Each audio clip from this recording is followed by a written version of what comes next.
Hello guys, कैसे हैं आप लोग। उम्मीद करता हूं आप सभी लोग अच्छे से होंगे। मैं मुकीम सर आपके अपने चैनल टीचिंग एंड लर्निंग में आपका तहे दिल से स्वागत है, इस्तकबाल है, वेलकम है। आइए आज हम जो आपको पेपर कराने वाले हैं सीटेट का, वो 7 जुलाई 2019 का 1 to 5 का है। और जो मैथ के क्वेश्चन आए हुए हैं वही क्वेश्चन इसमें लिखे हुए हैं। यहाँ से आपका क्वेश्चन देखिएगा 1 2 3 4 5 6 7 8। यहाँ से इसलिए लिखा है कि इसको बताएंगे तो इसको मिटा देंगे, जगह बन जाएगी। तो देखिएगा पहला क्वेश्चन है, निम्न संख्याओं में कौन सी संख्याएं अवरोही क्रम को निरूपित करती हैं। तो अवरोही और आरोही हम उसको बोलते हैं जो बढ़ते हुए क्रम में जाता है, और अवरोही हम उसको बोलते हैं जो घटते हुए क्रम में जाता है। तो आप देख सकते हैं संख्या को कि इसमें ये पहचानना है कि कौन सी संख्या बड़ी है और कौन सी छोटी। देखिएगा ये आपका 3.05 है, ये यहाँ पर बड़ी दिखाई जा रही है। ये 3.005 है, ठीक है, ये इससे छोटी है। ये 3.50 है, ये तो गड़बड़ा गया।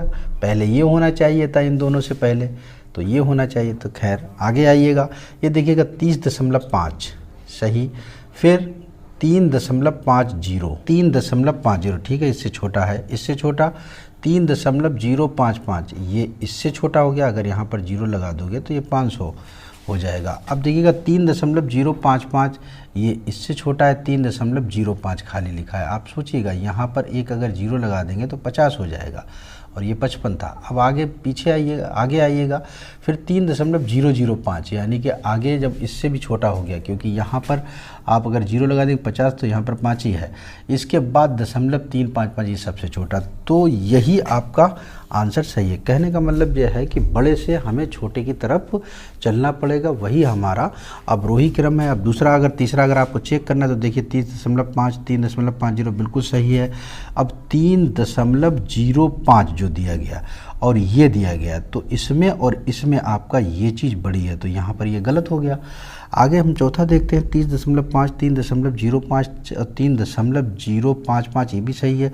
3.50, तो देखिएगा यहाँ पर, अब आप यहाँ पर जब देखेंगे तो यहाँ पर 3.50 जो लिखा है और ये लिखा है और ये लिखा, तो यहीं पे गलत हो गया था। तो इन दोनों में जब ये गलत हो गया तो ये भी गलत हो गया। तो आपका दूसरा सही है, इसको नोट कर लीजिएगा। और हम नेक्स्ट देखिएगा, दूसरा क्वेश्चन पढ़ते हैं। लिखा हुआ है, इसमें लिखा है कि एक दुकानदार, इसमें जो दूसरा क्वेश्चन दिया है, एक दुकानदार ने 5.3 किलोग्राम बादाम और 2100 ग्राम किशमिश और 2.2 किलोग्राम काजू को मिला दिया तथा इस मिश्रण के बराबर बराबर 2 दर्जन पैकेट बना दिए।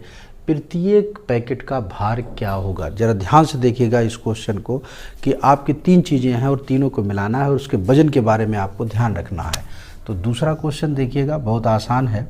सबसे पहले इतना किलोग्राम बादाम दिया, क्या क्या दिया गया है, बादाम है प्लस किशमिश है, ठीक, और प्लस आपका काजू है। ये 3 चीज़ें मिला दी गई। जब 3 चीज़ें मिला दी गई यानी कि जोड़ दिया गया। बादाम की अगर हम बात करते हैं तो 5.3 किलोग्राम है, और चूँकि किशमिश ग्राम में दी गई तो इसको किलोग्राम को ग्राम में बना लीजिएगा। जब भी हम किलोग्राम को ग्राम में बनाते हैं तो 1000 का गुणा होता है। तो अगर हम 5.3 में 1000 का अगर हम गुणा करेंगे तो हमारा कितना आएगा, 5300, ठीक है। प्लस किशमिश हमें दी है 2100, प्लस काजू भी आप देख लीजिएगा 2.2 दिया, इसमें 1000 का गुणा कर देंगे तो हमारा कितना आ जाएगा, 2200। इसको हम जोड़ेंगे तो कितना हो जाएगा, 2 0 लगी हुई है तो 2 0 लिख देंगे। 2 और 1 3, 3 और 3 6 हो जाएगा। 2 2 4 और 5 ये 9 हो जाएगा। ये 96 आपका आ गया। अब आगे बात करते हैं, तथा इस मिश्रण के बराबर बराबर 2 दर्जन पैकेट बना दिए गए। प्रत्येक पैकेट का भार, तो आप लिखेंगे प्रत्येक पैकेट का भार। जब हम प्रत्येक पैकेट की भार की बात करेंगे तो हमारा जो था कितना ग्राम था, टोटल वजन 9600, यानी कि 9600, और बटे 2 दर्जन पैकेट। 2 दर्जन का मतलब हुआ 24। इसको हम भाग दे देंगे तो 24 से अगर जब हम भाग देंगे तो 24 चक्कू होता है 96, यानी कि आपका जो आंसर आएगा वो 400 ग्राम आपका आंसर आ जाएगा। आप ऑप्शन देख सकते हैं, ऑप्शन नंबर ए आपका दिया गया है, राइट। आपके समझ में आ गया होगा। और नेक्स्ट देखिएगा, इसको नोट कर लीजिएगा। आइएगा, तीसरा क्वेश्चन आप लोगों के सामने लिखा हुआ है। इसमें लिखा है कि एक बीकर के 3/5 भाग पानी है। ठीक है, एक बीकर जो, इसका कहने का मतलब जो है 3/7 भाग पानी है। बीकर को ऊपर तक पानी से भरने के लिए 16 लीटर पानी की आवश्यकता है। बीकर की धारिता क्या होगी? तो बीकर की धारिता जो पूछी गई है, तो देखिएगा जो लीटर में हमें निकालना है तो आप क्या करेंगे, तो देखिएगा तीसरा, तो जैसे मान लिया कि हमने बीकर का जो मान लिया पूरा x मान लिया, अब उसमें कितना भाग पानी है, तो इसका आपका 3/7 भाग पानी है और बराबर कितना हमको चाहिए, ये 16 लीटर भरने के लिए। तो जब हम इतना भाग कम कर देंगे तभी हमारा 16 लीटर पानी की आवश्यकता पड़ रही है। और इसमें हम 7 जब लासा ले लेंगे तो ये आपका 7x - 3x = आपका 16L, यानी कि L का मतलब यहाँ पर लीटर से है, तो आपका ये 4x/7 बराबर ये 16L, और 4 से काट देंगे, 4 चक्कू 16 और 7 चौक 28, यानी कि आपका 28 लीटर आपका आंसर आएगा। ऑप्शन देख सकते हैं 28 लीटर, बी सही है। इसको नोट कर लीजिएगा और नेक्स्ट देखिएगा। नेक्स्ट क्वेश्चन पढ़ते हैं। ये दिया गया है कि आशा घर के खर्च में से कुछ रकम बचाकर एक मोबाइल फ़ोन खरीदना चाहती है। मोबाइल फ़ोन खरीदना चाहती है। प्रत्येक सप्ताह वह सोमवार को ₹50, बुधवार को ₹100 और शुक्रवार को ₹80 बचाती है तथा रविवार को इनमें से ₹60 खर्च कर देती है। उसे इतने रुपए का मोबाइल खरीदने के लिए कितने सप्ताह बचत करनी होगी? अब देखिएगा सवाल, तो सबसे पहले आप ये देख लीजिएगा, जो बुधवार है, शुक्रवार है और आपका सोमवार है, इन तीनों को आप सबसे पहले जोड़ देंगे और रविवार वाले को घटा देंगे। जब उसको घटा देंगे तो हमारे एक सप्ते की जो जितना भी रुपया बच रहा है वो आ जाएगा, और जितना रुपया आपका आ जाएगा और जो हमें मोबाइल की ज़रूरत है तो उस रुपए में उसका भाग दे देंगे, तो हमारा ये एक सप्ताह निकल आएगा कि हमें कितने सप्ते की ज़रूरत पड़ेगी। तो आइएगा, ये चौथा क्वेश्चन आपके सामने। तो सबसे पहले आप सोमवार, बुधवार और शुक्रवार देखिएगा। सोमवार, बुधवार और आपका शुक्र, यही तो कह रहा, ये एक हफ्ते का जो दिखाया जा रहा है, तथा रविवार को इनमें से 60 रुपये खर्च हो जाता है, तो रविवार घट रहा है, तो रवि लिख दीजिएगा। ठीक, अब देखिएगा, जब हम सोमवार की बात करते हैं तो आपका 50 है, बुध की हम बात करते हैं तो 100 है, शुक्र की बात करते हैं तो 80 है, रवि की बात करते हैं तो 60 है।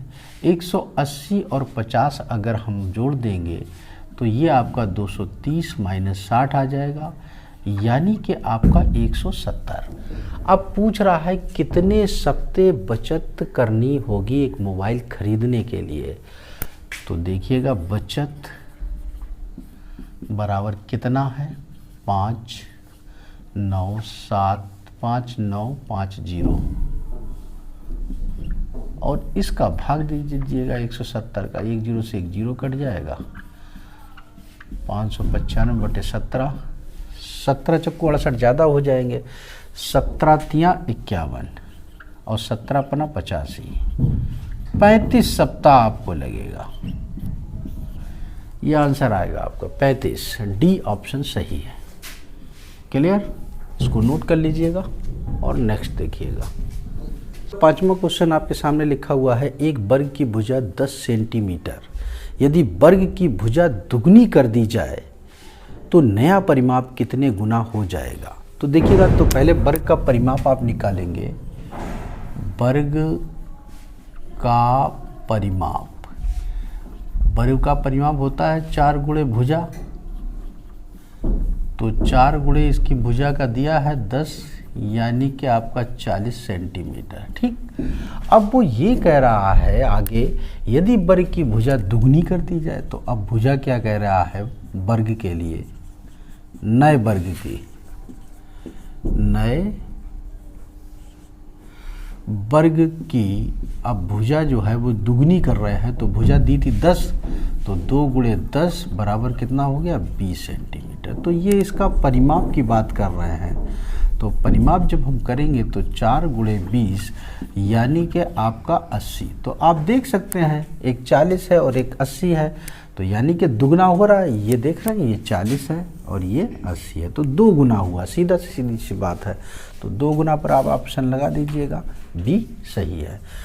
अगला देखिएगा, इसको नोट कर लीजिएगा। नेक्स्ट देखिएगा, छठा क्वेश्चन दिया गया है, बाइनरी का ये क्वेश्चन है और बहुत ही अच्छा, बहुत ही इम्पोर्टेंट है। देखिएगा छठा, पहले आपको जो दिया गया है वो 110112 पूछा गया है, ये 10, ठीक है। तो आपको बाइनरी टू डेसिमल या डेसिमल टू बाइनरी आपने अगर नहीं पढ़ा है तो इसका एक वीडियो हम पूरा बना देंगे, उसको आप समझ लें। लेकिन यहाँ पर आप देखिएगा, जब इस तरीके से अगर आता है, मान पूछा जाता है, तो कुछ नहीं करना है। आपको क्या करना है, जैसे आपका 11011 दिया है, इसी को देखकर चलना है। तो देखिएगा सबसे पहले इसमें क्या होता है, 2 की पावर 0 गुणे 1, ये वाला। फिर यहाँ पर प्लस लगा दिया जाएगा 2 की पावर 2, यानी सॉरी ये 1 आएगा, मतलब बढ़ता हुआ जाएगा जितने ये दिए गए हैं, लेकिन 2 की ही होगा, 2 की पावर 1 हो गया गुणे इसकी जगह पे 1, ठीक है। और फिर प्लस लगाएंगे, फिर आपका आएगा 2 की पावर 2 और गुणे 0 है आपकी से, है ना 0। और फिर इसके बाद लगाएंगे प्लस, जब हम प्लस यहाँ पर लगाएंगे तो फिर लिखेंगे 2 की पावर 3 गुणे 1, और एक और रह गया है प्लस 2 की पावर 4 गुणे 1। तो कहने का मतलब ये है कि जो आपका 1 था 1 हो गया गुणा ये 1 हो गया, लेकिन 2 की पावर 0 से आप स्टार्ट करेंगे और जितना तक चलाया जाए, जब तक ये ख़त्म नहीं हो जाएगा तब तक आपकी घात बढ़ती हुई चली जाएगी। इसी को हल कर लीजिएगा, आपका आंसर आ जाएगा।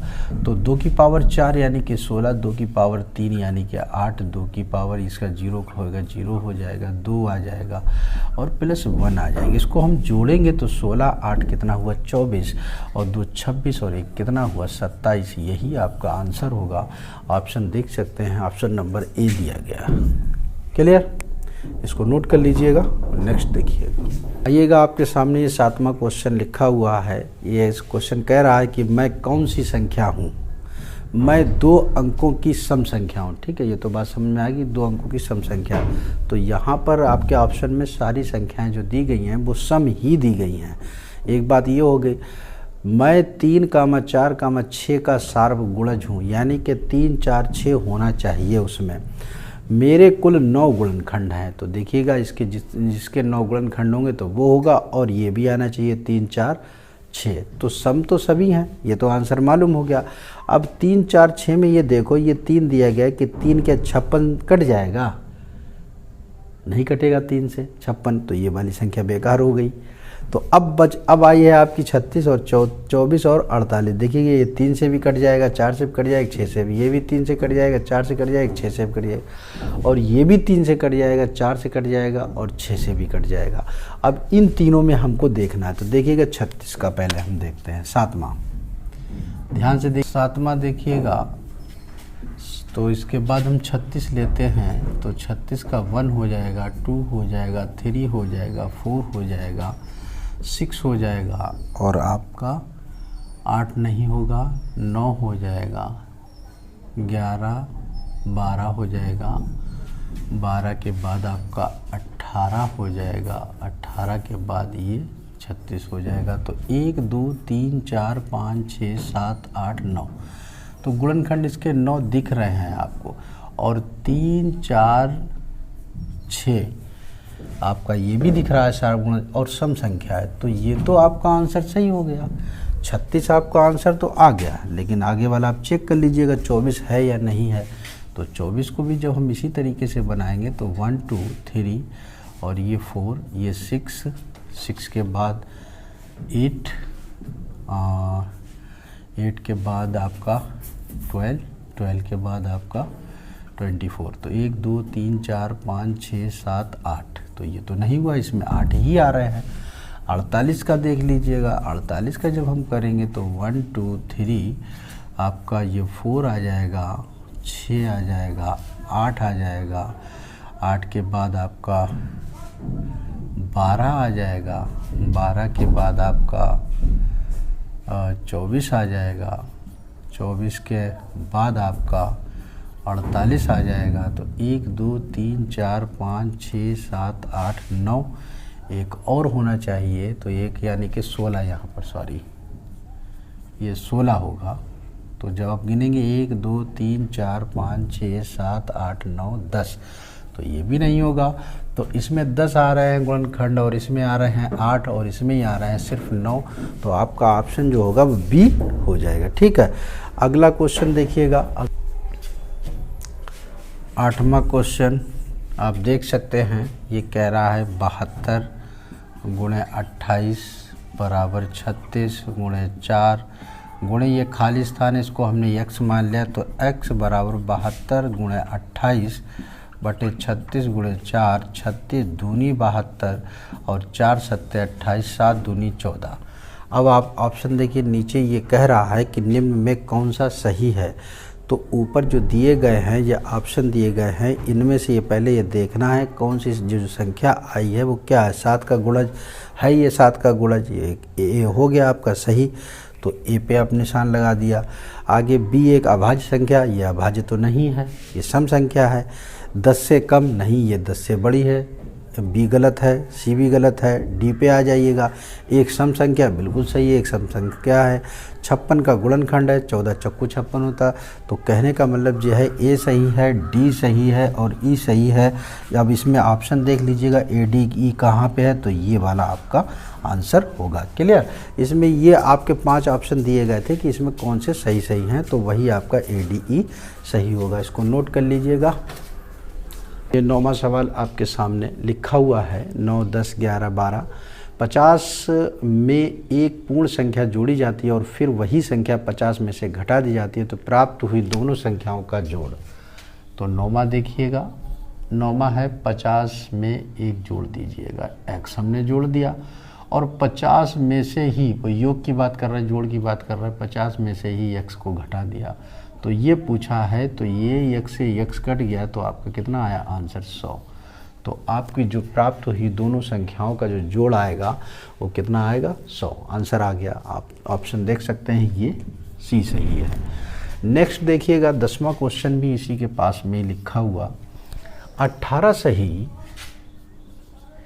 3/4 में चतुर्थांश, जब चतुर्थांश की बात करें तो चौथा भाग 4 होता है। अगर चौथा भाग की बात करेंगे तो 1/4 हो जाएगा, 1 का चौथा भाग चतुर्थांश। चतुर्थांश का मतलब आपने देखा होगा, ये आप जब पढ़ते हैं फर्स्ट चतुर्थांश, सेकेंड, थर्ड और ये फोर्थ, यानी कि फोर्थ भाग। तो हम जो फोर्थ भाग की बात कर रहा है, तो 1/4 का इसमें आप भाग दे दीजिएगा, तो आपका मान निकल आएगा। तो 18 का 4 में गुणा कर देंगे, 18 चौक 72 और 3 आपका 75/4 हुआ। और जब हम इसको गुणे का निशान लगाएंगे तो ये संख्या पलट जाएगी, 4/1 हो जाएगी, 4 से ये 4 कट जाएगा, बराबर आपका 75, यही आपका आंसर। क्लियर, ये बात समझ में आ गई होगी, इसको नोट कर लीजिएगा और फिर नेक्स्ट देखिएगा। छात्र बैडमिंटन खेलते हैं, 1/4 छात्र वॉलीबॉल खेलते हैं, 1/8 टेनिस खेलते हैं, 1/16 छात्र शतरंज खेलते हैं, बाकी तैराकी के लिए जाते हैं। यदि वॉलीबॉल खेलने वाले छात्रों की संख्या 160 है तो कितने छात्र शतरंज खेलते हैं। तो वॉलीबॉल खेलने वाले की संख्या दी गई है, तो देखिएगा 11वां क्वेश्चन, और ऊपर भी वॉलीबॉल की दी गई है। देखिएगा ये वॉलीबॉल की दी गई, वॉलीबॉल जो है वो 1/4 खेलते हैं, और ये देखिएगा वॉलीबॉल का ये दिया गया है, ये वाला वॉलीबॉल 160, तो 1/4 भाग के लिए दिया गया है 160। तो अगर हम इससे यहाँ पर कुल निकालेंगे, आपको ये पता है कि अगर हम मान लेंगे टोटल लड़कों की संख्या x और इसका 1/4 दिया और इसका टोटल भी दिया है उन्होंने वॉलीबॉल का 160, x बराबर हम टोटल निकाल लेंगे 16 चौको 6400, यानी कि टोटल जो बच्चे हैं, टोटल जो लड़के हैं वो इतने हैं। लेकिन पूछा उसने किसका है, उसने पूछा है कि कितने छात्र शतरंज खेलते हैं। जितने बच्चे खेलते हैं उनकी संख्या इतनी आ गई है।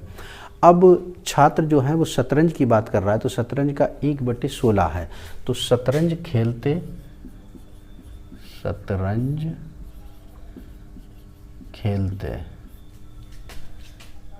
कितने लोग खेलते हैं, 1/16 गुणे 640, 16 चक्कू 64 बराबर ये 40। इतना आपका आंसर आएगा 40। आप देख सकते हैं ऑप्शन डी सही है। क्लियर। इसके बाद 12वां देखिएगा।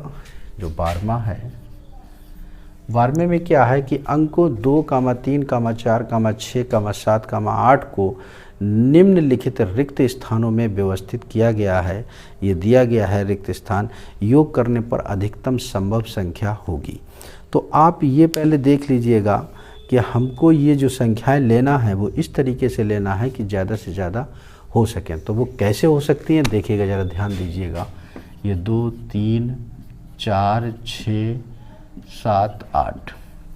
देखिएगा 8 अगर लेंगे, पहला 3 है ना, तो 8 ले लीजिएगा, और दूसरा 7 ले लेंगे तो नीचे अगर इसके 7 लेंगे तो 8, 7, 15 हो जाएगा। अगर इसके नीचे 6 लेंगे तो 14 हो जाएगा। तो 7 इसके नीचे ले लीजिएगा, 6 यहाँ पर ले लीजिएगा, 5 यहाँ पर ले लीजिएगा, 4 यहाँ पर ले लीजिएगा,